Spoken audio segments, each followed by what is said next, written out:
Last year, goodbyes meant iyakan. After more than a year, kahit sad pa din, mas okay na ang goodbyes. Yun, kiss na kay kuya. Babay na, atid na namin sa tren ulit. Kasi natid niya tayo sa airport. Bye, bro. Bye-bye. Kuya, sa all this time, mali pala yung ginagawa namin. Diretso na pala dapat dyan sana.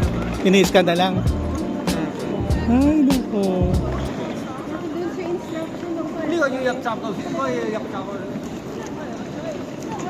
Hatid na namin si kuya. Sasakay na siya ng JR. Nagpapapalit palagi tayo ng ticket dito. Kumukuha pa kami ng ticket dito. Tapos pwede na palang diretso na. Yan yung naka-highlight.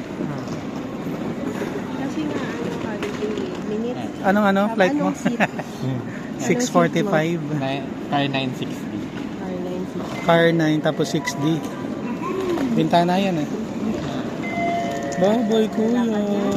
Malis na kay mami. 25 minutes. Doon ka muna 25 minutes, baka maiwan ka pa. may over. Buti si kuya, nagkikiss pa kay mami. Si Yuan, hindi. Ingat ha. Bye-bye ako, nagkiss. Ingat ah. Ingat. Mag-update Love you. At tingnan natin kung gagana yung sinasabi mo. Baka naman tama si mami. Daan ka dun sa Exit ba yan? Ay, nasa exit pala tayo eh. Tunayan mong mali kami. Patunayan mo mali si mami. Patatlong punta na. Ay hindi, dalawa pa lang. Una kasama ka namin. Ayan dyan sa sasakay. Ano, Shinkansen pala yan. Hello Kitty Shinkansen. Bye. Bye kuya, love you. Love you.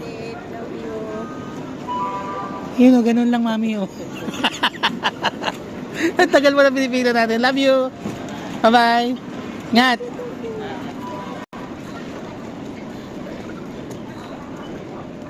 Eh di ba sinusunod mo lang naman yung instruction sa Klook?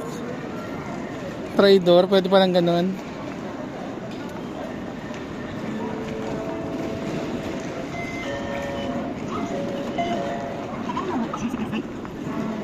Tara na.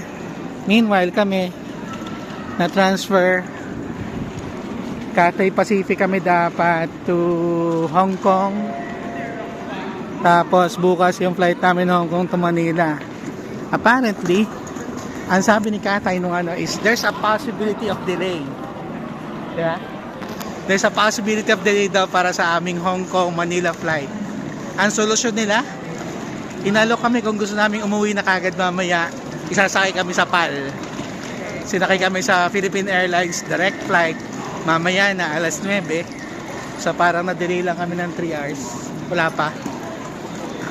Diretso na, Maynila na. Wala nang layover. Hindi nga lang kami makagalat sa Hong Kong.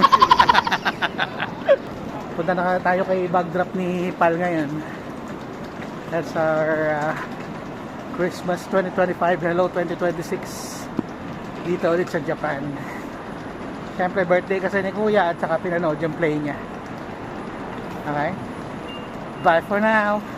Pakita ko pa rin sinasakyan ni Kuya na Haruka Express kung gaano kabilis. May footage ako eh. Ayan, may parating na express. Haruka to. Haruka nga. Hello Kitty. Ang sarap ng immigration, ng customs dito sa Japan. Dire-diretso ka lang. Puro automated. Scan ang passport ng boarding pass. Please proceed. May tagasalo pa ng bag. Very good na naiyak. Tapos yan, may camera na rin yung nakita ko na rin to sa Terminal 3. May camera na rin yung nagpapasok ng luggages para ipakita na maayos na hinahandle yung bag mo.